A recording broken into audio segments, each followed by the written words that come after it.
PDT. More from Palm Springs. Now, this is actually a video, so let's watch this here. Palm Springs is getting pretty wet. Yeah, I would say so myself, so let's watch this video. Yeah, this is just horrible.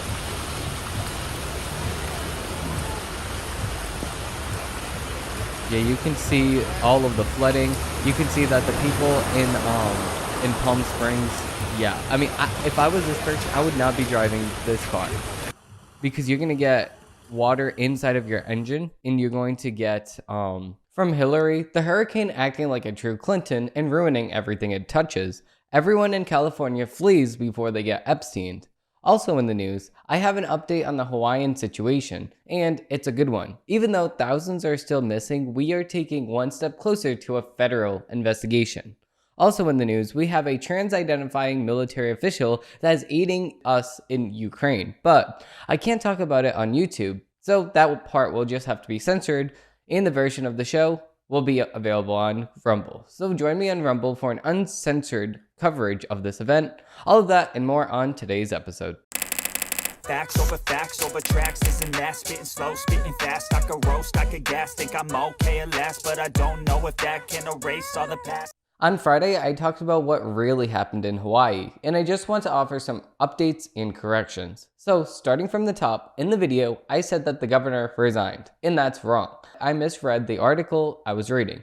The head of Maui Emergency Management Agency actually resigned. This is the update that I was reading. The governor should, in my opinion, step down, and I'm calling for him to do so, but sadly, he didn't. He yelled at the people asking questions to the head of the Emergency Management Agency, even though he knew for a fact that that person, Herman Andrea, the former head of the Maui Emergency Management Agency, couldn't answer any questions. We knew that for a fact because a couple of days later, he threw his arms up and he quit. And he said that his mental health was the reason. Yeah, when you are questioned why the protocols you managed didn't work and resulted in 113 people as of today dying, I would feel pretty guilty too. But that's the end of the correction on that so far. But I do have an update. I have finished the letter that I'm going to be sending to our government officials to hold the Hawaiian officials responsible for what happened. I have a copy of this letter in the description down below if you want to send this to your congressmen and senators in your very state. I sent this to every single congressman in my state, and I am awaiting their responses, and I will update you guys as they reply. I am also sending this to my senator, which I don't think is going to result in anything, but I'm going to send this letter certified mail so I can actually see that Senator Elizabeth Warren, my senator, sadly, actually got the letter so I can see if she is actually going to do something about this event or if she's just going to sit back and just pretend as though she's going to open up a beer while her husband watches the newest show of Keeping Up with the Kardashians. With that being said, we're going to be digging into the headlines of the week.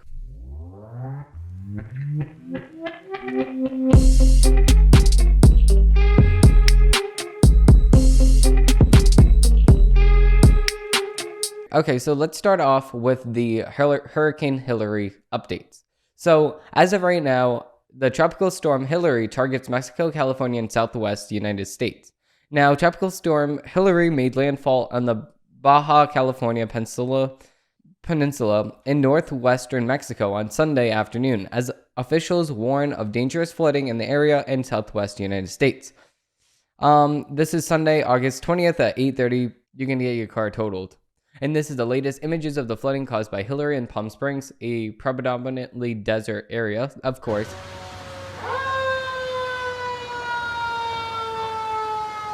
Yeah, I mean, of course, when we're not used to a lot of water in specific areas of the United States, especially California, when we get a little bit of water, they start flooding. So never mind when they get a Hillary Clinton-sized hurricane, that means that everybody's going to be effed. That's just how it is. Flooded roads in downtown Palm Springs. This is another video we have here, and it's just horrible.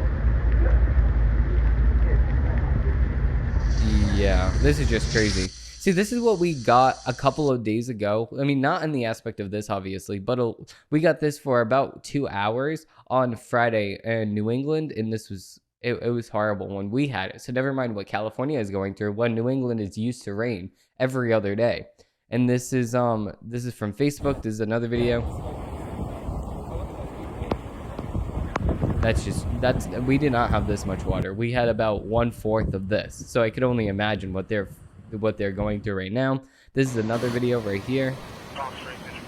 Nah, this is just crazy. It's just taking everything on its way. Yeah, if your car went in this, it's done for. It's totaled. This is just that's just crazy to see in person. The LA River, a trickle no longer. Yeah, the LA River is just yeah, exactly. It just completely flooded. Yep, and you can see all of that. It's just all black water going right into this LA River over here. It's a conveyor belt of trash, exactly. And I completely agree with this tweeter right here, Harrison Crank.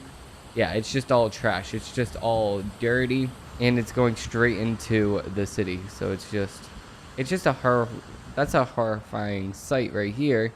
Obviously they closed schools on August 21st, but it's kind of obvious, like, how can you get to school? What if your house is damaged because of this? Obviously you're not going to go into school. And this is another video here. We have boulders going into the highway over here, and we have people directing traffic. Yeah, this person wanted to speed up.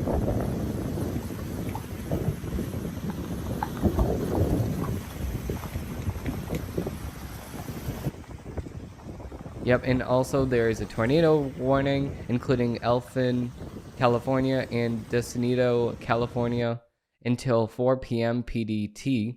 Tornado warning in this area, and this is completely like Route 8 over there. The population of this area is about 15,000, so that's just crazy. And this is some more footage of the of LA over here.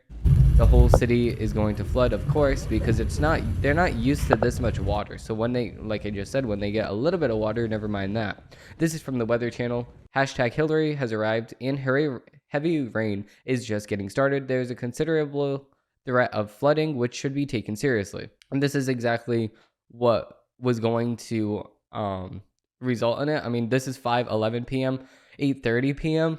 That's all the videos that we just saw here. This is the Weather Channel. Latest information with this, still a fast-moving tropical storm with strong winds. Again, 60-mile-per-hour winds. Yeah, crazy. It is moving to the north at 23 miles an hour, and typically that would be a good sign in the sense that it's not going to rain as long, but unfortunately this is packing such a punch with the amount of moisture that's coming up from the south. You can see a pretty big rain shield here out ahead of it. So we have still hours and hours to go of this heavy rain.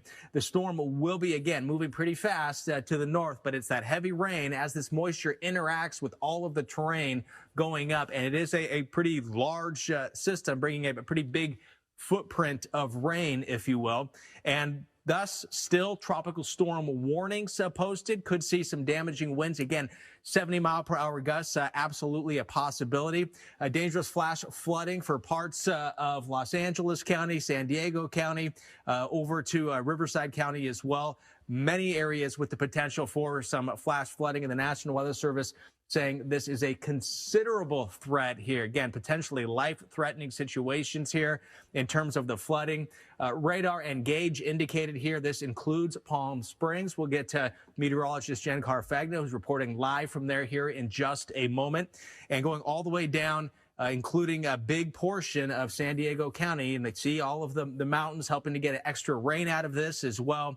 Some of the wind gusts to 35, 40, and even in Yuma, to 60 miles an hour. Yeah, that's just crazy. 60 miles per hour winds. Yes, you might not think that that's a lot, but it's a lot. It's crazy. And this was at 10:30 a.m. of that same exact day. You can see the winds that are coming in. That's just crazy. I definitely would not underestimate any storm that's going to be in any tropical location, because of course you have a lot of those you have a lot of the heat, and then you have the moisture, and that's only going to bring more and more and more and more of a possibility for rain at the same exact time. So when it rains in California, it just starts flooding. So never mind when we have flash floods, that's even worse. But with that being said, we're going to actually be digging into the next article. We have a Daily Wire article. This is a little update on the Hawaiian situation also. This is more on the governor, the Josh Green. So Hawaiian governor Josh Green, 1,000 plus people still unaccounted for after devastating Maui fire. Hawaiian Governor Josh Green, during an interview over the weekend, said that more than 1,000 people are still unaccounted for following the devastating Maui fire that struck the small town of Lorena earlier this month. And also, so I guess the fire affected both cities, Lorena and Maui. So they really focused on Maui in this situation, but also I guess we have another town that was also affected. It was Lorena. The fire from a couple weeks ago has already been designed as the deadliest fire in the United States in over a century, with well over 100 lives confirmed lost, and has triggered an intense criticism of President Joe Biden's lack of response to the tragedy, of course, because he would rather be in Delaware vacationing and beaching than in Hawaii vacationing and beaching. So, I mean, I guess I would rather be in Hawaii, but I mean, I'm not Joe Biden, so I'm actually thinking straight at the moment. I'm thinking coherently. So I just don't know why anybody wouldn't stop their vacation when there's a devastating fire and the whole entire town lost their house. That's just crazy. Margaret Brennan, host of the CBS News Face the Nation, asked Green on Sunday how many are still unaccounted for and how long will it take to identify remains. He said, and I quote, "More than 1,000 people are unaccounted for, about 1,050. It will take several weeks still." Green said some of the challenges are going to be extraordinary. As you reported, 85% of the land of the impact zone has been covered now by what amounts to an army of search and rescue teams and 41 dogs. So 85% of the land has been covered. Quote, "Now we go into the larger buildings, which require peeling back some of the floors and structures," he continued. "The last 15% could take weeks. We do have extreme conditions that, because of the temperature of the fire, the remains of those who've died in some cases may be impossible to recover meaningfully," which is just crazy. Green said that there is going to be people that will never be found because of how intense the fire was, but he assured viewers that the state officials were doing everything they can with the FBI to try to identify any remains that they happen to find. Which is just a crazy sentence to even say. The fire was so intense that your grandma cannot be found. Your mom cannot be found. This is... In the year 2023, we should have the technology for radar scanners. We should have the technology for any other scanners that could higher the percentage of finding your relatives, because you want that last verification. You want that last knowing. You want that idea that your family member is at least found. Yes, you know for a fact that your family member sadly passed away, but you want that person with you. You want to bury the person.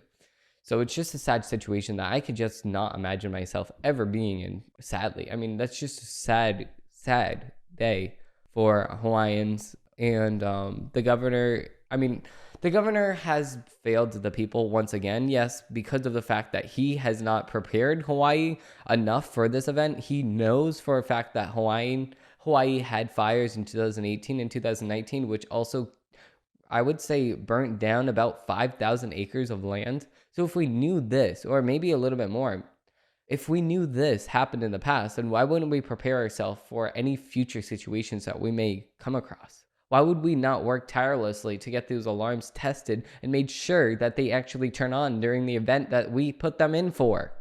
It's just a big fail in the Hawaiian government as a whole. But this is the article. We're going to be moving into another article here, and this is the article that I cannot have on YouTube because of the fact that YouTube will try to ban me for 7 days for saying this, and because of the fact that YouTube is going to be doing this, I will opt out of having this segment on YouTube. So if you do want to check out this article that I'm going to be reading, I'm going to be exposing it over on Rumble, because Rumble actually allows freedom of speech. YouTube does not.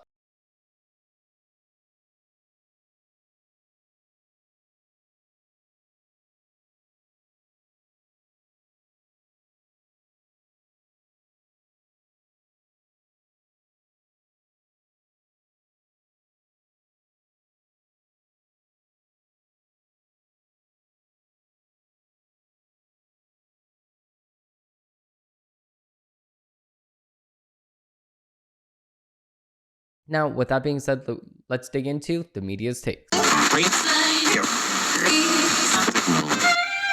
I'm not a writer. Okay. Okay, now starting off, we actually have a CNN article. We have Trump confirms he will not participate in the first GOP debate and teases possibly skipping more. And of course, right now, Trump is about 50% in the lead. 45 to 50% in the lead. So why would he need to go to the debate? There's little to no upside and there's a lot of downside. So why would he do that? He would just sit back and have a personal interview with Tucker Carlson and get his points across that way. That's what he's going to be doing. And if I was him, I would be doing the same exact thing. But of course, he doesn't want to do this. He doesn't want to do the debate because they're going to bring up things that he does not want to talk about. And that's the downsides. But the upsides are very, very little. Maybe he's going to gain 1 to 2 percentage points. But what is that going to bring him? Only 2 percentage points up. So there's little to no gain, which is what I just said.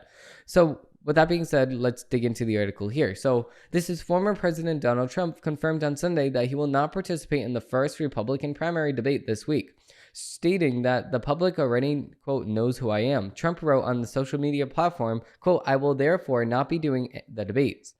It was not immediately clear whether Trump meant he will sit down all currently scheduled debates. There is a second GOP primary debate set for September, or any and all future debates. A Trump advisor told CNN that the former president could still decide to participate in a later primary debate despite his post.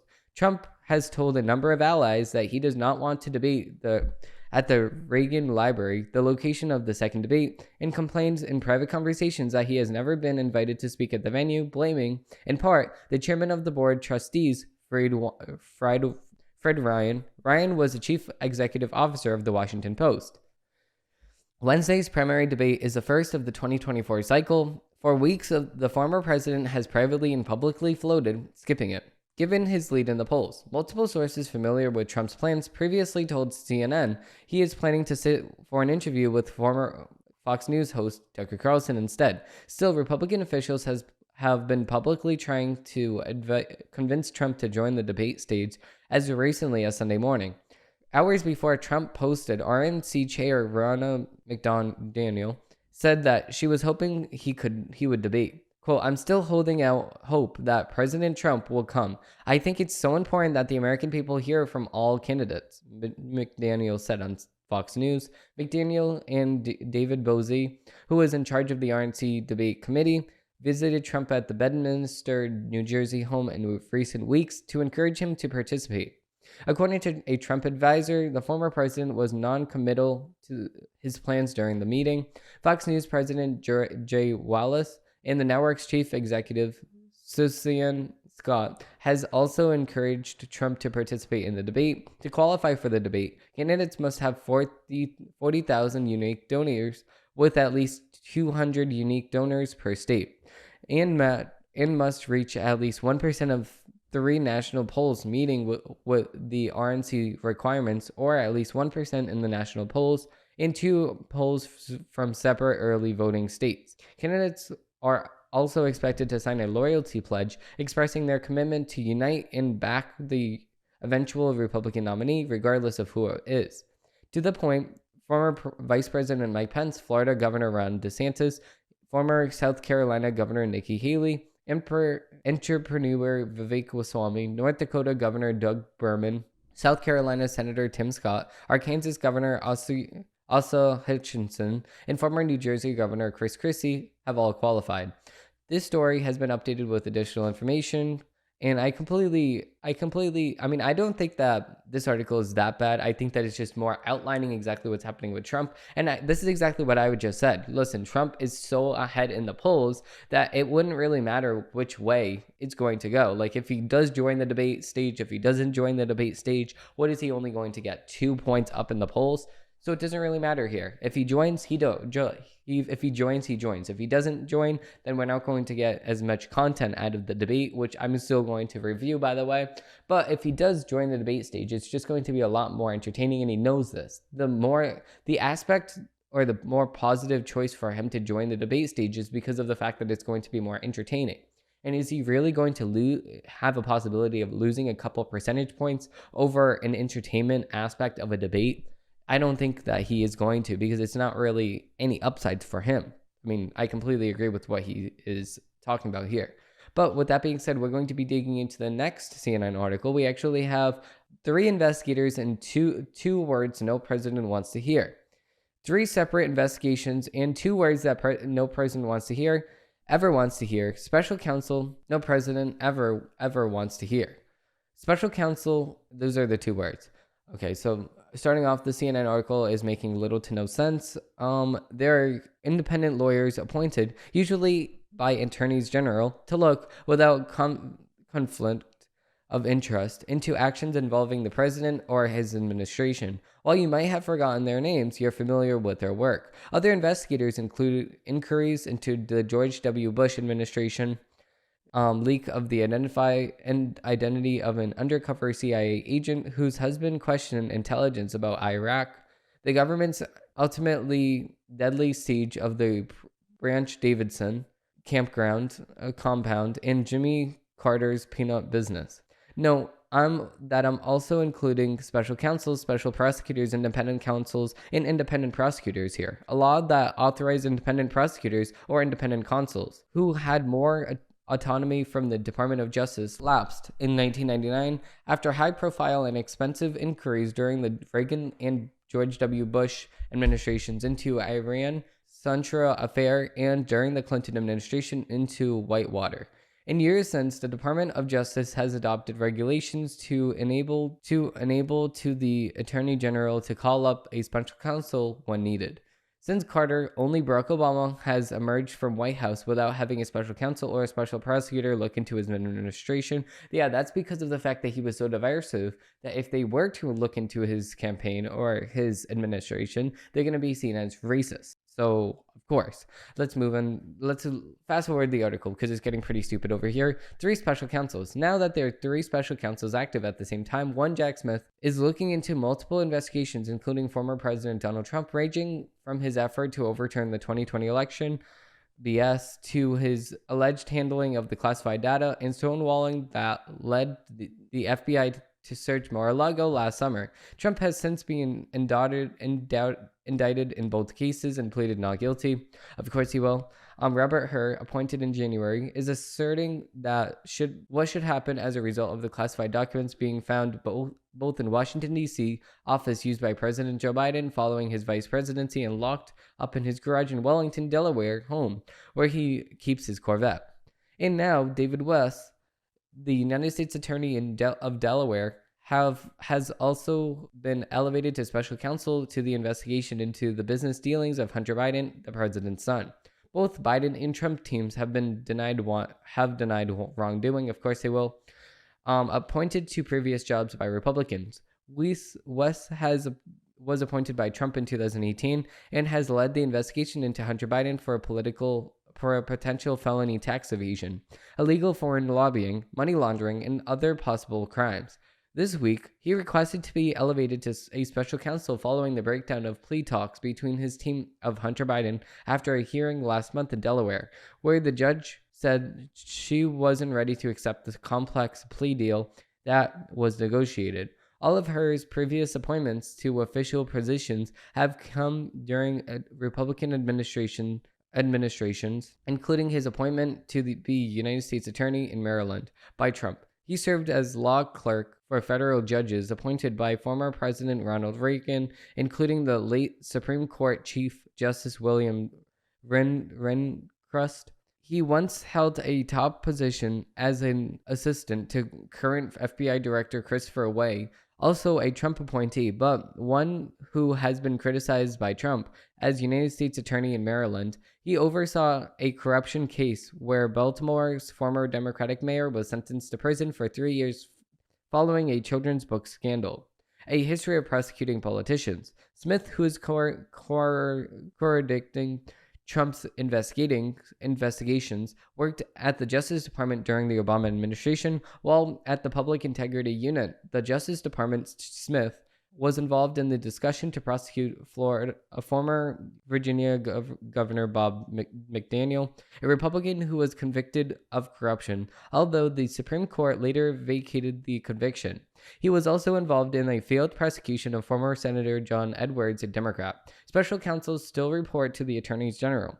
There are some important distinctions in terms of what kind of power the special counsel has. Between 1978 and 1999, as part of the ethics in government law, the attorney general could ask a 3-judge panel to appoint an independent prosecutor with near total authority to bring charges.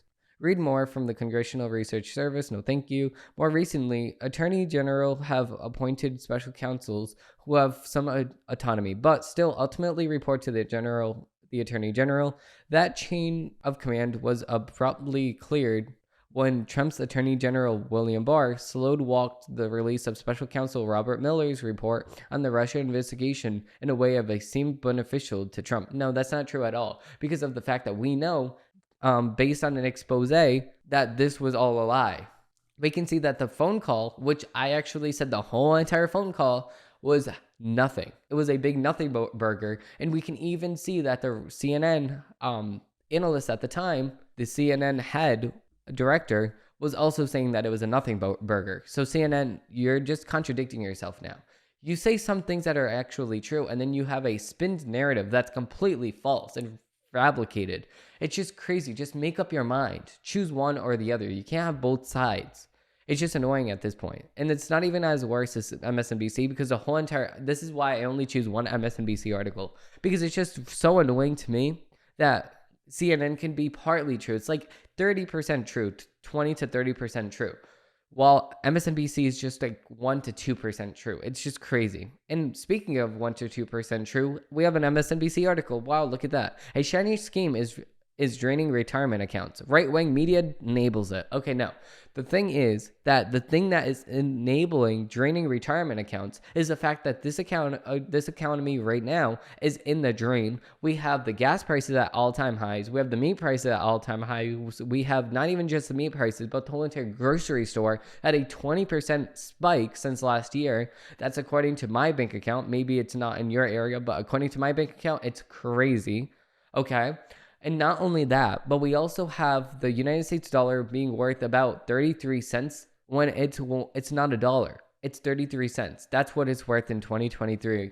And that's according to me. I mean, I don't have to see anything else, but I can just go outside and say, what can I get with this dollar? Nothing. You can't get anything with $1.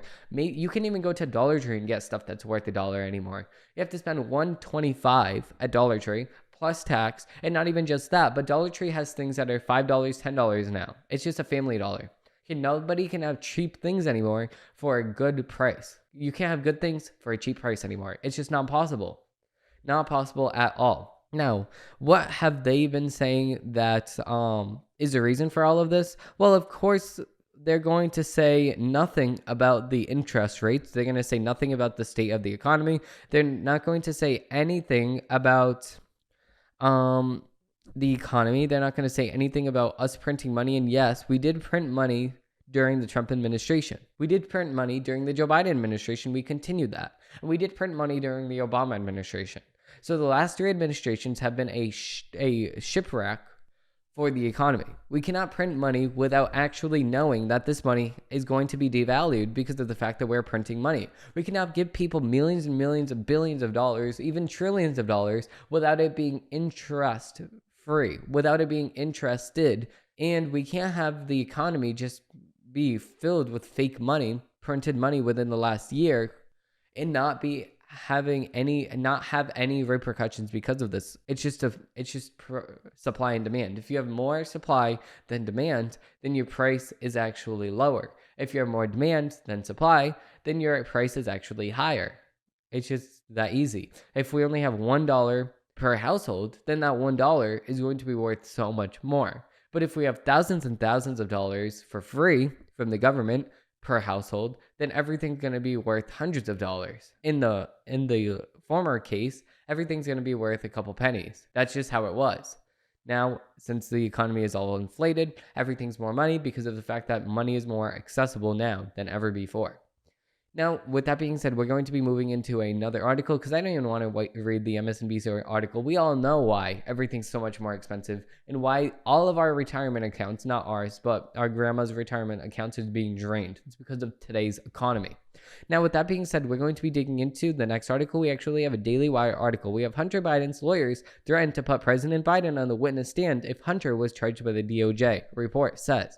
Now, of course they're going to do this. I mean, I expected nothing less because these are all shady individuals and they want to use Joe Biden's power like they always did to clear Hunter Biden of his charges. Now let's see what they say here. Chris Clark, a lawyer for Hunter Biden, threatened to the United States attorney investigating his client that if his client was charged in the case, the defense would call President Joe Biden to testify, thus creating a constitutional crisis by putting the president against his own Department of Justice, Politico reported.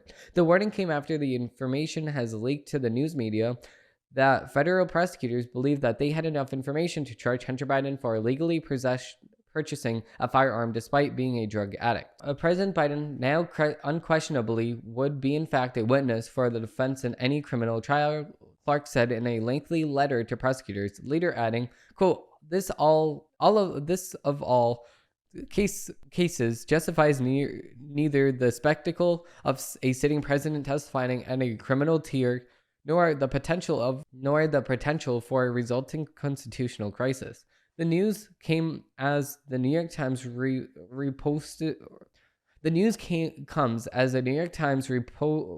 on Saturday that Special Counsel David Weiss reportedly changed his mind during the investigation about the plea deal that he was willing to allow his office to offer Hunter Biden. The report said that Weiss, before he was appointed as special counsel in the case, was originally willing to forego any possession of Hunter Biden and was close to agreeing to end the investigation without requiring a guilty plea on any charges. But, of course, David Weiss was actually held accountable because of the fact that the gun charge actually held in the fine print that if you accept this, then he will be not responsible for any other charges. So, of course, the lawyer said, "What is this?" and pointed towards it with big red glowing lights and said, "What is this? What is this? What is this?"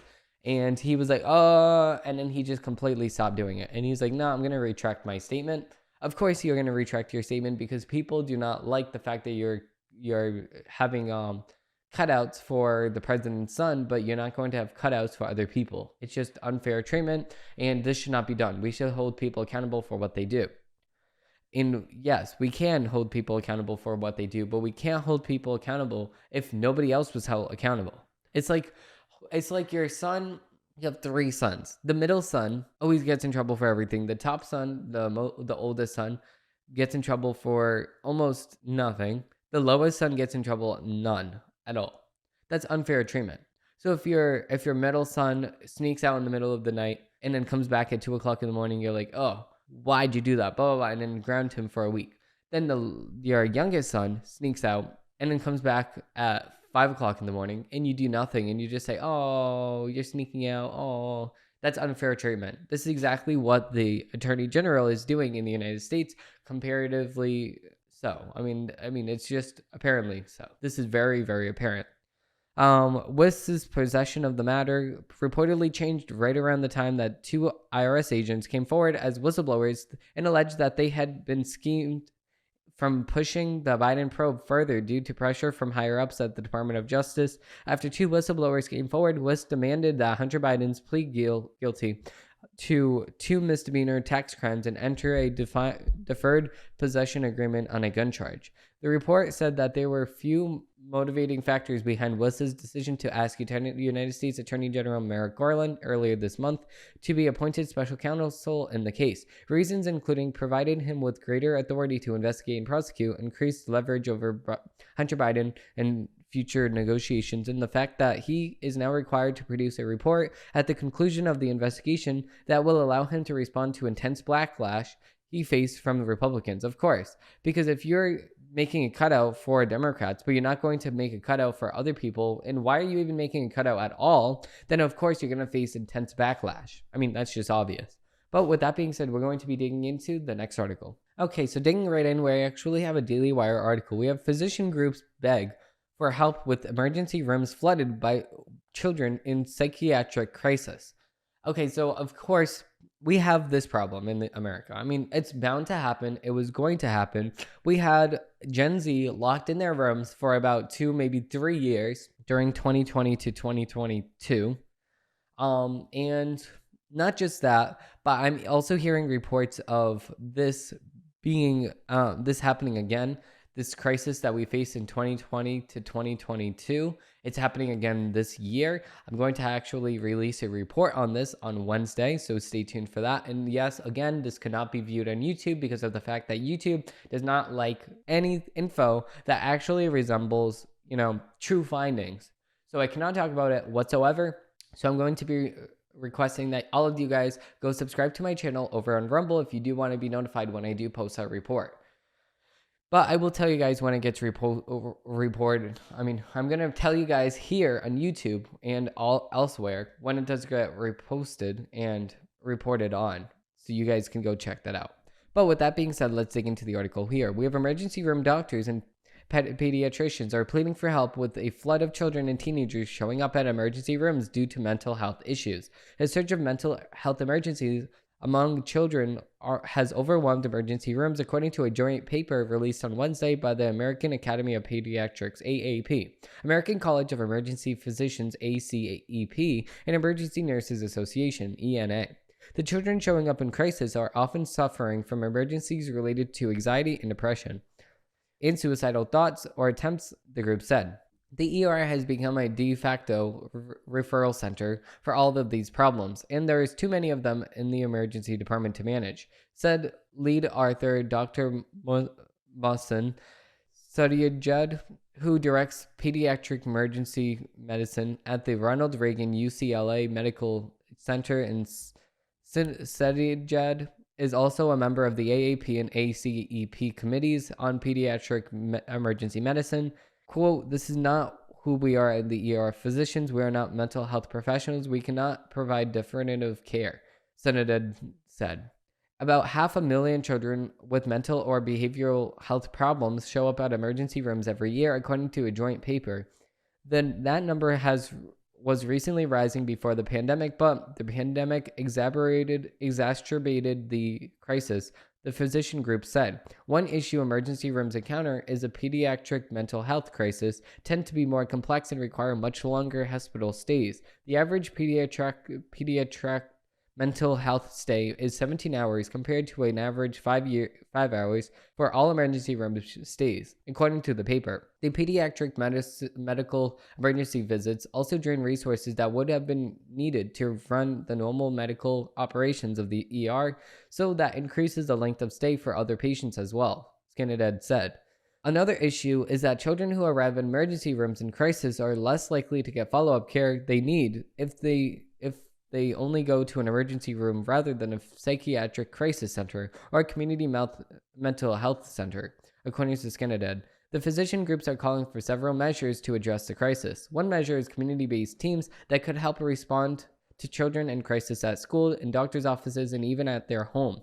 Another measure is placing pediatric mental health professionals in emergency departments. Another aid the groups suggested is supporting emergency department staff with information about high-risk children, such as abuse victims and post-traumatic stress disorders.